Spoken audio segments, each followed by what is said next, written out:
Hello and welcome to Gardening Advice.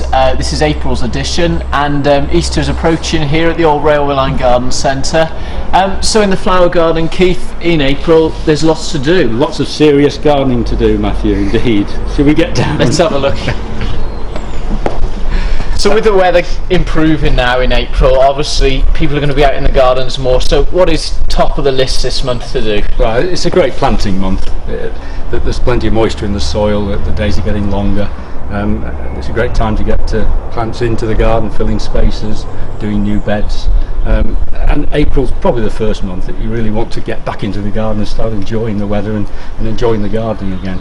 Winter gardening can be quite difficult, as we found out for the last few months. Lots of container grown plants to get in now, the trees, shrubs, herbaceous perennials. I've had lots of new alpines in the last few weeks. Good time to get the rockery tidied up, weeded, perhaps some new gravel on it, and get some new plants into it, for the spring and summer flowering.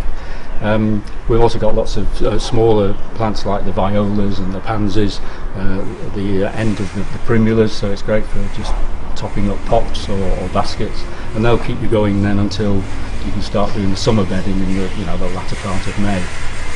And walking around the garden centre now, I've noticed myself there's some of the plants now really starting to come on. There's some of them here, lots of bright colours, like flowers, especially things like the camellia and stuff like that at this time of year. They're really flourishing, really, aren't they? Yeah, camellias have done really well.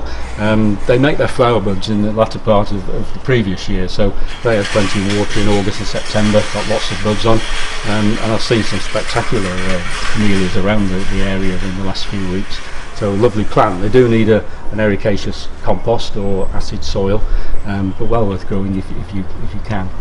And while we're on the flower garden, is there anything else now, just generally in the flower garden, that people can be doing? Obviously tidying up still, but most of that should be done, I'm assuming. It should be, but I imagine there's quite a few gardeners out there it's not quite been done yet, so cutting down the old dead herbaceous plants if they're still there, weeding generally, and I think going through the garden with some fertiliser.